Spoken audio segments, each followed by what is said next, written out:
하나님의 말씀 봉독하겠습니다.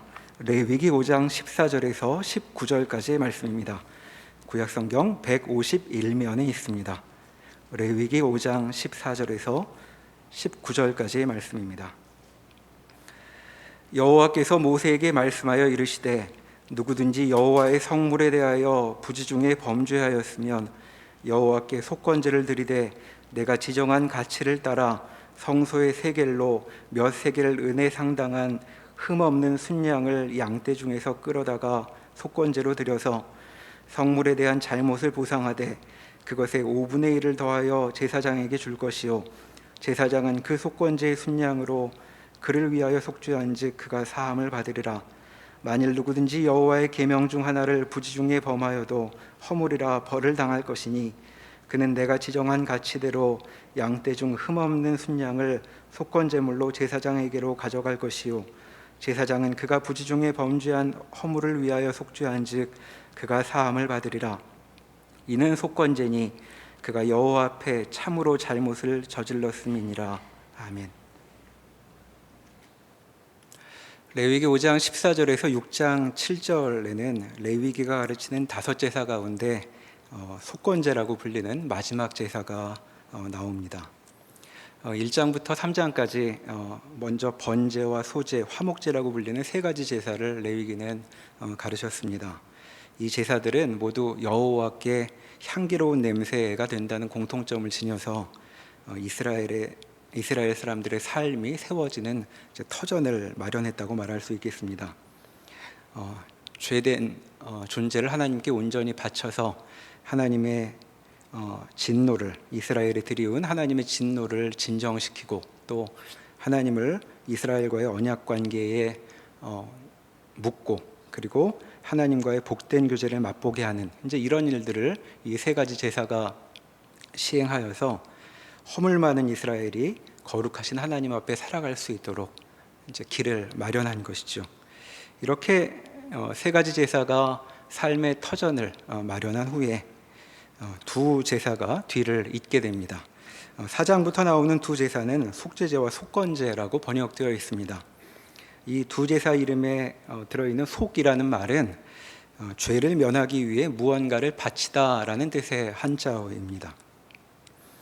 앞에 3가지 제사가 이스라엘 삶의 일반적인 상황과 관련된 것이었다면 이어 나오는 나머지 2 제사는 보다 특별한 상황, 죄라는 특정한 상황과 관련되고 있는 것이죠. 자, 출애굽 이후에 이스라엘은 걸핏하면 하나님께 죄를 지은 일이 출애굽기에 기록되어 있습니다.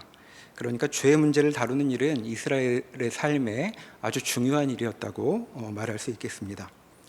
자, 이름만 보면 속죄제와 속건제는 가운데 글자만 다르죠. 그런데 속건제의 그 건자는 허물건 또는 죄건이라고 새기는 한자입니다. 그러니까 뜻을 새겨보면 2 제사는 아주 비슷한 거의 동일한 뜻을 담고 있다고 하겠죠. 오늘 본문 5장 16절 하반절 같은 데 보면 속건제의 그 효과가 이렇게 나옵니다. 제사장은 그 속건제의 순양으로 그를 위하여 속죄한즉 그가 사함을 받으리라 라고 되어 있습니다. 자, 속죄한즉 그가 사함을 받으리라, 이 말은 앞에 나와 있는 속죄제에도 여러 번 반복되었던 구절입니다.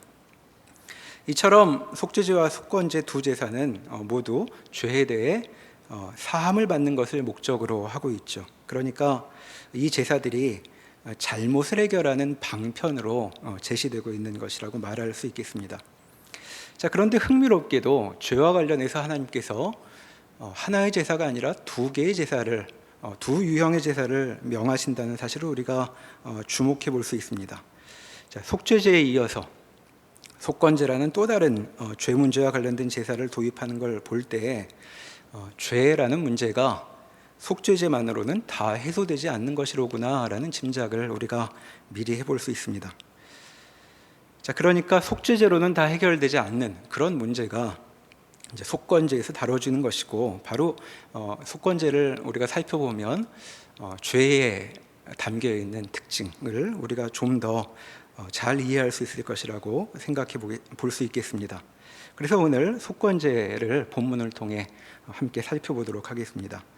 자, 속건제에 대한 레위기의 가르침은 크게 두 단락으로 구분이 됩니다. 첫 번째 부분은 오늘 읽은 5장 19절까지의 말씀이고, 두 번째 단락은 6장 1절에서 7절로 이어지고 있습니다. 자, 이것은 누구에게 잘못을 저질렀는가에 따라 구분을 한 것인데, 제 앞부분은 하나님께 잘못을 저지른 경우이고 뒷부분은 이웃에게, 사람에게 잘못을 저지른 경우가 됩니다. 우선 뒷부분의 내용을 따라가 보면서 속건제가 어떤 제사인지 그 특징을 살펴보도록 하겠습니다. 제가 6장 2절부터 7절까지 말씀을 읽겠습니다.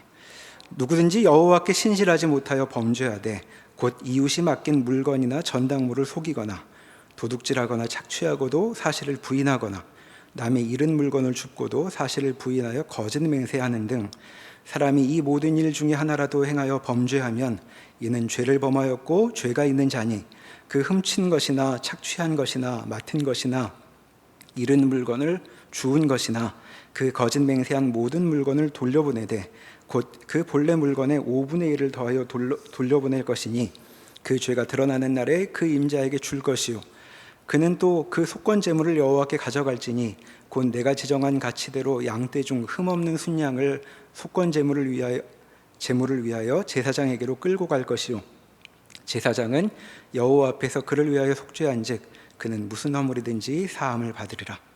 자, 2절과 3절에 속건제를 드려야 하는 여러 잘못이 열거되고 있고, 4절 이하에서 그런 잘못을 저지를 경우 어떻게 해야 하는지가 이어지고 있습니다.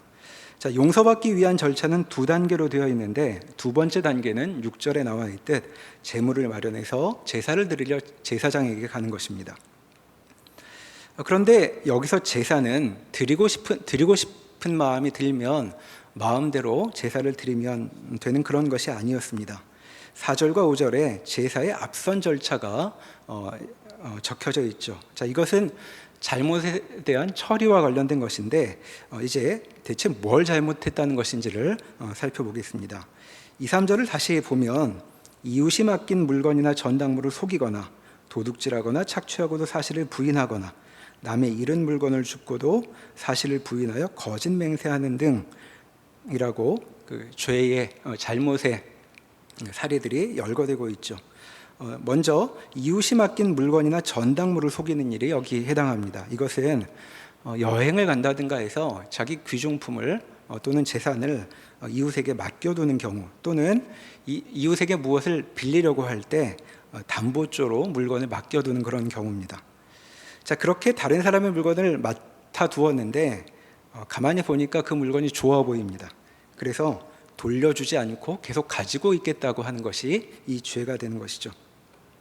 여기서 속인다는 말이 나오는데, 이 속이는 것은 돌려줄 생각이 없다는 마음을 감추고 어쨌든 돌려주겠다고 자꾸 안심을 시키는 것입니다. 하지만 어쨌든 물건은 돌려주지 않을 예정이죠. 다음은 도둑질과 착취인데, 여기서 도둑질은 강제로 빼앗는 것을 뜻하는 것이 아닙니다. 왜냐하면 도둑질하거나 착취하고도 사실을 부인한다고 여기 말하고 있죠. 그러니까 남의 것을 빼앗았는데 그것을 부인해도 얼마든지 통하는 그런 상황입니다. 그러니까 여기 도둑질은 이게 도둑질인지 아닌지 사람들은 잘 몰라볼 이제 그런 행동이니까 아주 교활하게 속임수를 써서 빼앗는 그런 행동을 가리키는 것입니다. 착취도 마찬가지죠. 사실을 부인할 수 있는 그런 착취입니다. 교묘히 저질러서 사람들은 내가 착취하고 있는 줄을, 그리고 자신들이 착취당하고 있는 줄도 모르는 이제 그런 행동인 것이죠. 그러니까 자, 이웃의 물건이나 돈을 합법적으로 뺏는 것입니다. 합법적이지만 비도덕적으로 뺏어오는 것이죠. 예를 들면 품꾼에 삭슬 줘야 하는데 무슨 이유를 붙입니다. 무슨 이유 때문에 바로 지급할 수 없다고 말하는 것이죠. 자, 얼른 드려야죠. 곧 지급합니다라고 말만 계속할 뿐 자꾸 미루고 결국은 절대 주지 않을 거라는 마음에는 그런 마음이 있는 것이죠.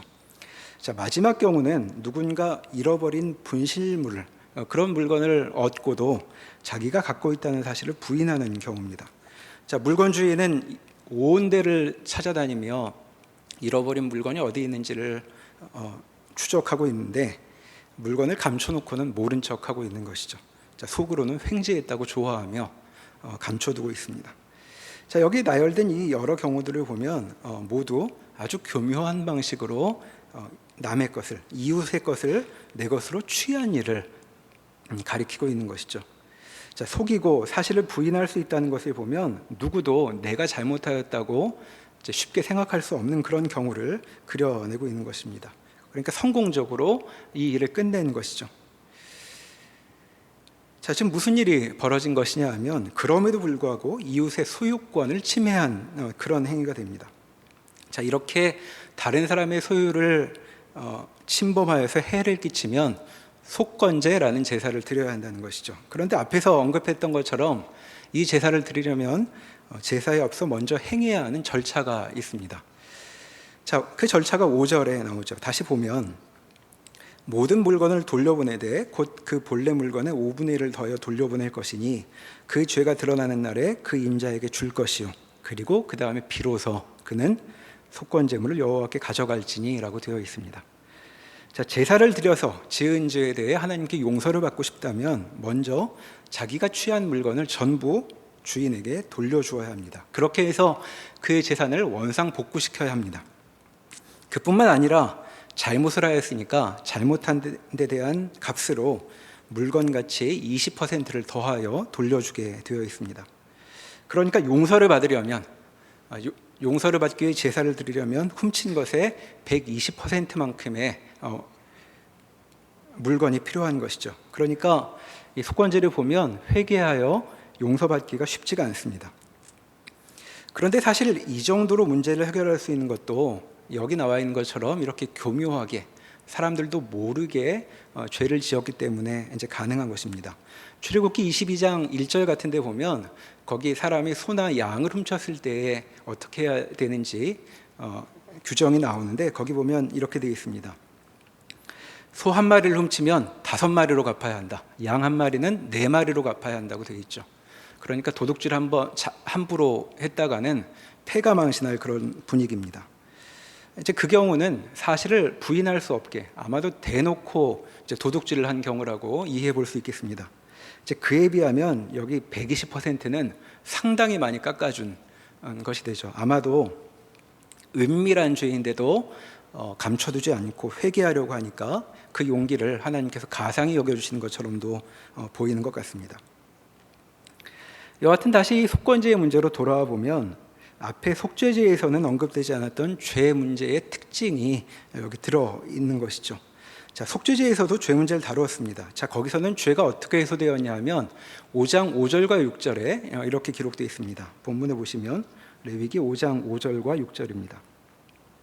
거기도 이제 여러 가지 그 잘못한 경우들이 나열되고 이 중에 하나에 허물이 있을 때에는 아무 일에 잘못하였노라 자복하고 그 잘못으로 말미암아 여호와께 속죄제를 드리되 양떼의 암컷 어린 양이나 염소를 끌어다가 속죄제를 드릴 것이요 제사장은 그의 허물을 위하여 속죄할지니라 라고 되어 있습니다. 자, 이때는 죄를 회개할 때 5절에 있듯 잘못하였노라 자복하고 하나님께 제사를 드리면 됩니다. 그것이 속죄제의 경우였는데 그러나 여기 속건제에 오면 상황이 다르죠. 잘못을 시인하는 것 가지고는 하나님께 나아갈 수조차 없습니다. 먼저 잘못에 대한 배상을 해야 하는 것이죠. 사전에 보면 배상은 남의 권리를 침해한 사람이 그 손해를 물어주는 것이라고 되어 있습니다. 자, 손해를 물어주는 일, 바로 이것이 제사의 선결 조건인 것이죠. 이런 특징 때문에 속건제를 배상제라고 부르는 경우도 많이 있습니다. 자, 이런 면에서 볼 때 성경이 말하는 죄, 그 죄 문제는 우리의 통념과는 다른 점이 많아 보입니다. 자, 교회에서는 다른 어느 곳과 비교해 보아도 죄라는 문제를 아주 중요하게 취급한다는 것을 우리가 알고 있죠. 그래서 죄에 대한 강조를 하고 죄 문제가 해결돼야 한다고 말합니다. 그래서 회개하라고 그렇게 강조하는 것이죠. 자, 돌이키라는 것입니다. 그래서 죄에 대한 통렬한 회개를 교회에서는 늘 강조하는 법이고, 그리고 정말 제대로 회개했는지를 물으려고 진실로 회개한 거 맞느냐고 그렇게 되묻기도 합니다. 자, 그런데 그 진실한 회개라는 것이, 그러니까 보통 회개가 아니고 참으로 회개했느냐라고 묻기도 하는데 그 회개가 어떠한 것인가? 이제 생각을 해보면 이제 우리 마음에는 주로 이런 식으로 이제 그림이 그려지죠.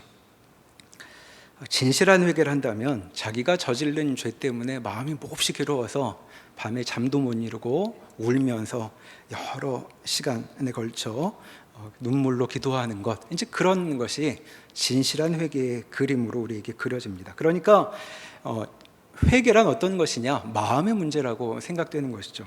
뭐 이해는 됩니다. 왜냐하면 우리가 누가 우리에게 잘못했을 경우에 용서해 주려고 할 때는 저 사람이 정말 진짜 마음으로도 저렇게 잘못했다고 후회하고 있는 것인가, 이제 그런 질문을 갖고 상대의 표정이나 태도를 따져보게 되는 것이죠. 바로 이와 같은 식으로 죄에 접근하는 것이 네 번째 제사인 속죄제에서 그 죄를 대하는 방식입니다. 잘못하였노라고 자복하는 일, 이제 그러면 용서로 나아갈 수 있는 것이죠. 자, 그러나 속건제를 통해 또다시 등장하는 이 죄에 대한 특징은 좀 다르죠. 성경은 죄를 그렇게 마음의 문제, 진심만 담기면 되는 문제로 바라보고 있지 않다는 것입니다. 죄에 대한 구약 성경의 해결 방식은 이 두 제사로 제시되고 있는 것인데, 죄 문제에 대한 또 다른 측면, 성경이 말하는 죄의 측면이 여기 속건제에서 드러나는 것이죠. 그것은 죄는 실질에 있어서 복구가, 회복이 있어야 한다는 것입니다. 죄는 저질러 놓고 나도 모르겠다 이런 식으로 끝날 수 없는 것입니다. 회개를 입으로 끝낼 수는 없다는 것이죠. 망가진 실제에 대한 복구 조치가 취해져야만 비로소 하나님께 나아가 죄를 용서받을 수 있는, 용서를 구할 수 있는 기회가 열리는 것입니다. 이렇듯 성경이 말하는 죄는, 그리고 회개는 훨씬, 우리 생각보다 훨씬 실질적인 것이라고 말할 수 있겠죠. 그런데 이와 같은 특징은 방금 읽은 레위기 6장에 나와 있는 그저 다른 사람의 물건에 손을 대는 것 정도에 그치는 것은 아닐 것입니다. 자, 십계명을 떠올려 보면 이웃에 대해 하나님께서는 우리의 태도가 이래야 한다고 말씀하시고 있습니다.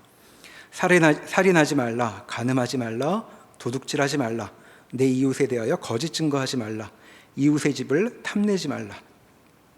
자, 이 계명들을 어긴다는 것은 모두 이웃의 것을 침범하는 것입니다. 그의 생명이든 정절이든 소유물이든 또는 위신이든 하여튼 이웃의 것을 건드리면, 그렇게 죄를 지으면 하나님께서 말씀하신 계명을 어기는 것이 되죠. 자, 이렇게 볼 때 속건제가 문제 삼고 있는 상황은 그저 눈에 보이는 재산 문제만이 아니라 아주 죄의 광범위한 특징을 말하는 것이라고 말할 수 있겠습니다. 자, 죄라는 행위의 근본적인 특징이 무엇이냐? 그것은 이웃의 것을 침범하여 취하는 것이다 라고 말할 수 있는 것이죠. 죄는 본질적으로 이웃의 것을 마음대로 취하여 그의 삶이 형성되어 있었던 것, 그것을 망가뜨리는 것입니다. 그러니까 그 문제가 해결되려면 그의 삶이 회복되어야 합니다. 잘못은 실질적으로 시정되어야 하고 이웃의 것은 이웃에게로 돌아가야 하는 것이죠. 자, 그런데 이런 조처는 그저 다른 사람에게 행한 죄에만 해당하는 것은 아닙니다. 이웃에 대한 침해는 언제나 훨씬 더 심각한 문제와 관련되고 있습니다. 다시 6장 3절에 보면 말씀이 이렇게 적혀 있죠. 남의 잃은 물건을 줍고도 사실을 부인하여 거짓을 맹세하는 등이라고 합니다. 자, 앞에서 보았듯 잘못을 저지르고도 그것을 감추기 위해 부인을 하는 것이죠.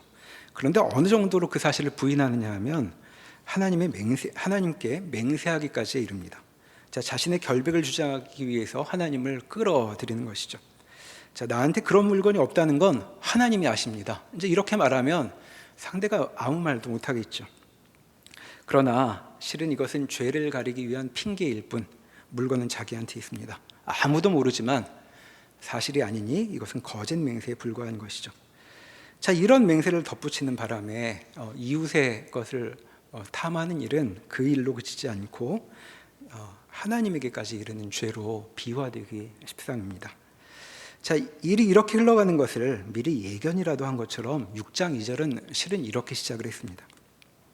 누구든지 여호와께 신실하지 못하여 범죄하되 곧 이웃이 맡긴 물건이나 전당물을 속이거나, 이제 이렇게 전개되죠.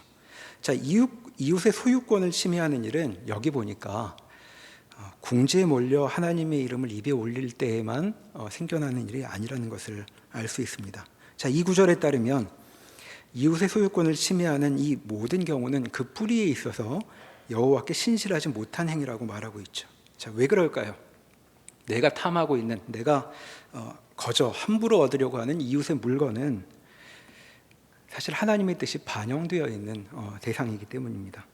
자, 그 사람이 그 물건의 정당한 주인인 것은 하나님께서 그 물건을, 그와 같은 소유를 그에게 허락하셨기 때문이죠. 그러니까 그저 그 사람 것을 빼앗는 것이 아니라 하나님의 것에 손을 대는 셈이 되는 것입니다. 이것은 사실 훔친 물건에만 해당하는 것이 아니죠. 자, 이웃이 여러 형편 때문에 내가 물건을 맡길 때, 또 내가 돌려줄 것이라고 생각하고 담보물을 맡길 때, 또 내가 정당히 대가를 지불할 것이라고 생각을 하고 자기 물건을 빌려주거나 또는 자기의 노동을 또는 서비스를 제공할 때, 자, 그럴 때는 상대는 나를 향하여 하나님이 만들어 두신 신뢰관계에 따라 행동하고 있는 것입니다. 자, 상대가 내가 약속을 지킬 것이라고 믿으니까 자기 귀한 물건을 나한테 맡겨둘 수 있었던 것이죠. 그리고 약속대로 대가를, 급료를 지불할 것이라고 생각을 하니까 내 노동력도 제공할 수 있는 것입니다. 자, 그런데 상대의 소유를 침해하는 죄는 그와 같은 신뢰관계를 무너뜨리는 것이죠. 나를 신뢰하는 상대를 내 배를 채울 수단으로 취급하고 마는 것입니다. 자, 하나님께서 이스라엘에게 제공하려고 하셨던 삶의 틀은 이와 같은 불신으로 고통당할 필요가 없는 안전한 것이었습니다. 자, 이스라엘 사회에서 이런 안전한 관계가 허물어질 때 이후 역사를 보면 선지자들이 벌떼처럼 일어나 크게 비난했던 것을 우리가 알고 있습니다. 자, 이와 같은 신뢰의 세계가 하나님께서 만드신 이스라엘이란 나라에 전제되어 있었던 것인데, 이웃의 것을 탐해서 그에게 피해를 입게 할 때에 이와 같은 하나님께서 세우신 질서가 무너지고 마는 것이죠.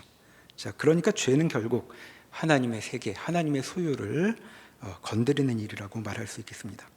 자, 이런 점에서 6장 1절에서 본 이웃에게 행한 잘못과 관련된 이 내용은 실은 5장 14절부터 시작된 하나님께 저지른 잘못과 같은 결의 내용이 이어지는 것이라고 말할 수 있겠죠. 자, 그러면 속건제의 첫 번째 상황을 다시 살펴보겠습니다. 5장 15절과 16절을 보면 하나님께 잘못을 저지른 경우 이렇게 속건제 절차를 밟으라고 되어 있죠. 누구든지 여호와의 성물에 대하여 부지 중에 범죄하였으면 여호와께 속건제를 드리되 내가 지정한 가치를 따라 성소의 세겔로 몇 세겔 은에 상당한 흠없는 순양을 양떼 중에서 끌어다가 속건제로 드려서 성물에 대한 잘못을 보상하되 그것의 5분의 1을 더하여 제사장에게 줄 것이요 제사장은 그 속건제의 순양으로 그를 위하여 속죄한 즉 그가 사함을 받으리라.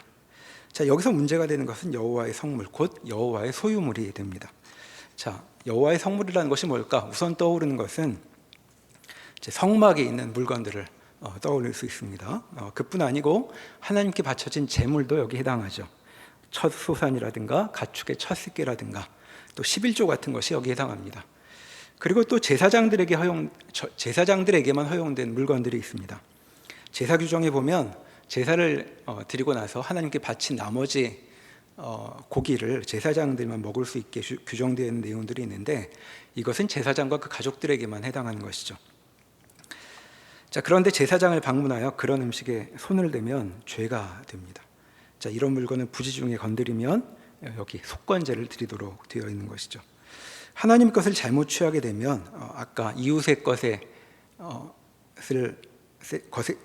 대한 죄에서 본 것처럼 성물과 관련된 배상을 해야 합니다. 그리고 자신이 건드린 성물의 120%를 배상하도록 되어 있습니다. 근데 이제 이 경우는 본문을 해석하기가 쉽지 않아서 여기서의 명령이 120%의 배상액에 해당하는 것을 순양으로 가지고 오면 그 중에 일부를 하나님께 제물로 바치는 것인지 아니면 120%의 배상액과 제물인 순양을 가져오는 것인지 히브리어 본문을 어떻게 해석하느냐에 따라 좀 해석이 분분하긴 하지만 역시 여기서도 배상과 그리고 그에 더한 20%가 요구된다는 점은 뭐 명백하다고 말할 수 있겠습니다. 자, 이 두 가지 경우 종합해서 보면 죄란 결국 하나님의 소유를 침해하는 일이고 하나님의 것을 건드렸다는 점에서 공통점을 갖고 있는데, 그런데 지금 이 본문에 보면 이처럼 하나님의 소유를 침해한 일은 아주 심각하게 취급된다는 점을 우리가 발견하게 됩니다. 자, 속건제에 대한 내용을 보면 앞의 제사들하고는 좀 서술 방식이 다릅니다. 앞의 제사들에는 여러 가지 제사 절차에 대한 내용들이 나왔는데, 속건제는 그런 제사 절차를 잘 다루지 않고 딱 한 가지만 명시하고 있죠. 그것은 뭐냐 하면 제물을 순양으로 드려야 한다는 것입니다. 자, 앞에 다른 제사들은 헌제자의 형편에 따라서 제물이 여러 가지로 달라질 수 있었습니다. 예를 들어 바로 앞에 나온 속죄제 같은 경우를 보면 5장 6절 이하에서 이제 이렇게 얘기했죠. 자, 제사를 드려야 할 때 사람은 암컷 어린 양을 준비해야 합니다. 자, 그런데 형편이 어려우면, 경제적인 사정이 어려우면 암컷 어린 양 말고 새를, 산비둘기나 집비둘기를 마련해 올 수도 있습니다. 그런데 그것도 없으면 고운 에바 10분의 1 가루를 준비해 오도록, 그렇게 제물이 하향 조정되죠. 그러니까 어떻게든 제사를 드릴 수 있도록 문을 열어놓는 것입니다. 그러나 속건제에는 이와 같은 경제적인 상황에 대한 고려가 전혀 없습니다. 누구든지 값비싼 제물인 다른 속죄제에서는 말하지 않던 흠없는 순양을, 그것도 건드린 성물의 가치만큼 준비해서 바쳐야 했던 것이죠. 자, 이런 점에서 속건제는 상황 참작의 여지가 없는 아주 중대한 문제를 취급하는 것이라고 말할 수 있겠습니다. 자, 그러면 대체 이 문제가 왜 이렇게 중요한 것일까 하는 생각이 들죠. 자, 재산 문제에 관한 엄중하다는 말을 듣는다면 돈에만 눈이 팔린 것 같은 좀 좋지 않은 그런 의미로 우리에게 들리기 때문입니다. 자, 그런데 속건제의 이 엄중성에는 우리를 향한 특별한 메시지가 담겨 있습니다. 자, 성경에 속건제가 요구되고 있는 다른 사례들이 몇 가지 나오는데 대표적인 것이 민수기 6장에 나오는 나실인 규정입니다. 거기 보면 남자나 여자가 나실인 서원을 해서 하나님께 자기 몸을 구별하여 드리려고 하면 포도주나 독주를 가까이 하면 안 됩니다. 포도는 즙도 생포도도 포도주도 다 멀리해야 하죠. 그리고 자신을 구별하여 하나님께 드린 날 동안은 절대 시체 근처에 가서는 안 됩니다. 그런데 상황이 여의치 않아서 갑자기 자기 주위에서 누가 죽을 수도 있죠. 자, 그런 경우에는 그의 머리가 부정해진다고 성경에 되어 있습니다. 자, 그때 어떻게 해야 하냐면 그는 머리를 밀어야 하고, 자, 비둘기 2마리를 준비해서 속죄제와 번제를 드려야 하죠. 그리고 자신을 새로 여호와께 드릴 날을 정해서 속건제를 드려야 한다고, 순양을 준비해서 속건제를 드려야 한다고 되어 있습니다. 자, 왜 속건제를 드려야 할까요? 방금 읽었던 레위기 5장의 말씀을 염두에 두면 여호와의 성물, 곧 하나님의 소유물에 문제가 생긴 것입니다. 자, 소유물이 무엇이었을까요? 나실인, 하나님께 구별하여 자신을 드린 그 사람입니다. 그러니까 그 사람이 성물로 취급되고 있는 것이죠. 자, 그런데 이와 같은 일은 나실인에게만 취해지는 조치가 아니었습니다. 자, 레위기 14장으로 한번 가보시겠습니다. 레위기 14장에 보면 나병 환자가 병에서 나아 정결하게 되는 일이 규정되어 있습니다. 자, 제사장이 14장 1절 이하를 쭉 보면 나병 환자가 병에서 나은 것 같으면 제사장이 진영에서 나가서 바깥에 머물고 있는 환자를 진찰을 합니다. 자, 나병이 걸리면 사회로부터 격리돼서 진영 바깥으로 나가 있었기 때문이죠. 자, 제사장이 규정대로 살펴서 정결하게 되었구나를 확인하면 제사장은 그에게 새의 피를 뿌려서 정결함을 선언합니다. 그리고 환자는 옷을 빨고 채모를 밀고 물에 몸을 씻게 되죠. 그리고 제사를 드리게 되는데 8일째에 이르러서 어린 순양 1마리로 속건제를 드려야 한다라는 규정이 이어지고 있습니다. 14장 12절에 보면 이렇게 말씀하죠. 어린 순양 한 마리를 가져다가 기름 한 록과 아울러 속건제를 드리되라고 되어 있습니다. 자, 나병 환자는 대체 무슨 잘못을 저질렀길래 속건제를 드리는 것일까요? 사실 생각해 보면 병난 것도 서글픈데 하나님이 지금 죄와 관련된 제사를 지내라고 말씀하십니다. 그러니까 비유하자면 돈을 길에서 잃어버려서 속상한데 돈 잃어버렸다고 크게 야단 맞는 것 같은 그런 일을 하라고 명하시는 것입니다. 왜 환자에게 이런 의무까지 명하시고 있는 것일까요? 자, 이 제사의 의의는 속건제에 대한 설명을 통해 이해할 수 있습니다. 자, 속건제는 여호와의 성물을 침범하였을 때 드리는 제사였죠. 자, 그러니까 나병에 걸린 이스라엘 사람이 속건제를 드려야 한다는 것은 그가 하나님의 소유물, 곧 성물을 건드렸다는 것입니다. 자, 그가 잘못 건드려서 침해한 여호와의 성물이란 대체 무엇일까요? 자, 그것은 나시린의 경우와 마찬가지로 자기 자신이라고 말할 수 있습니다. 자, 나병에 걸리면 나병 환자는 사람들과 같이 살 수가 없습니다. 진영 바깥으로 나가야 했던 것이죠. 자, 가족과도 함께 지낼 수 없습니다. 집과 사회로부터 쫓겨나는 신세가 됩니다. 그 누구와도 함께 지낼 수 없는 그런 존재가 되는 것이죠. 그러니까 있으나 없으나 상관없는 존재라는 것이 우리가 쓸모없는 사람을 뜻하는 표현으로 알고 있는데, 나병 환자는 없어야 되는 존재가 되는 것입니다.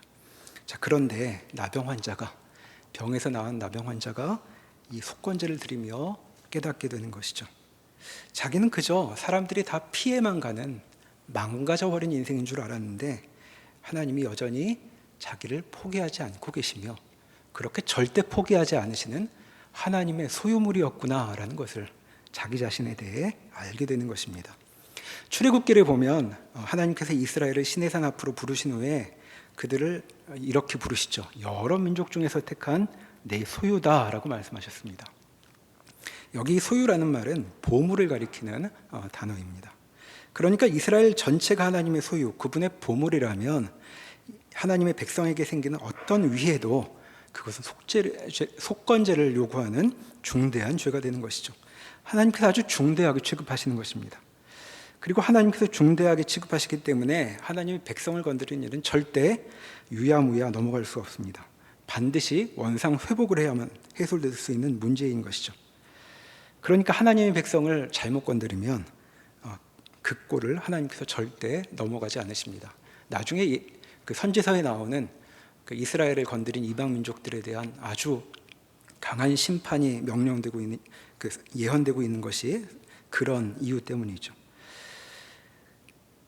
그리고 이제 이 속건제는 우리를 훨씬 더 중요한 주제로 인도하게 됩니다. 그것은 바로 이 제사는 그저 백성들만 드리는 제사가 아니었다는 점이죠. 자, 속건제라는 이 제사의 이름은 우리에게 낯설지 몰라도 교회 좀 다닌 분들이라면 이 단어를 알게 모르게 듣게 될 기회가 분명히 있었을 것입니다. 자, 유명한 구절이 있기 때문인데, 자, 이사야 53장으로 가보시겠습니다.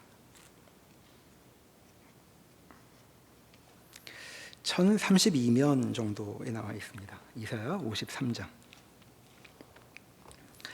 자, 이사야 52장 13절부터 메시아께서 행하실 일을 예언하는 고난받은 종에 대한 유명한 말씀이 나옵니다. 자, 거기 보면 메시아가 행하는 일이 아무도 상상하지 못할 방식으로 이루어질 것이라고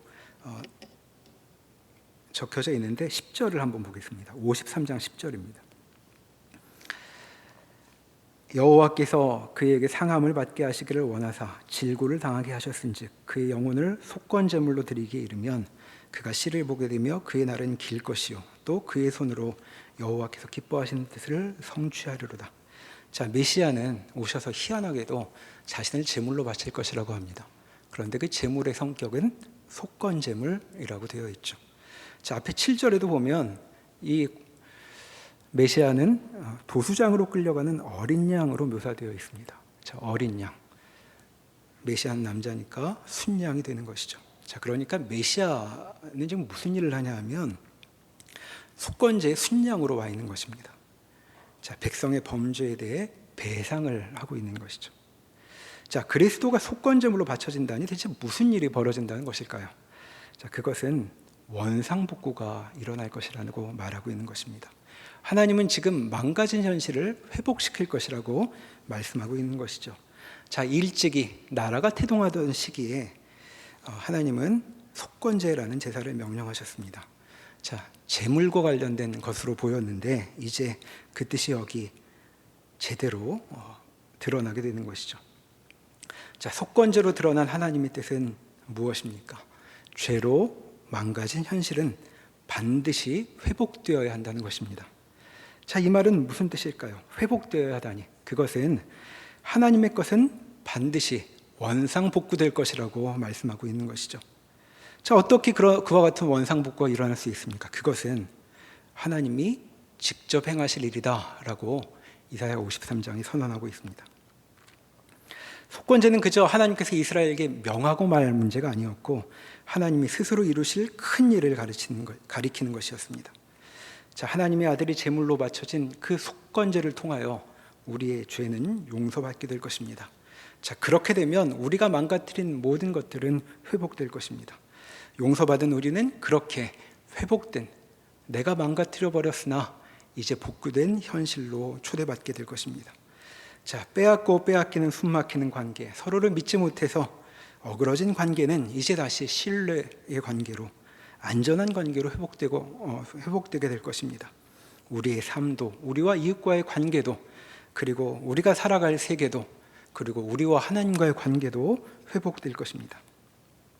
자, 이와 같은 소망이 우리에게 있다고 속건제가 가르치고 있는 것이죠.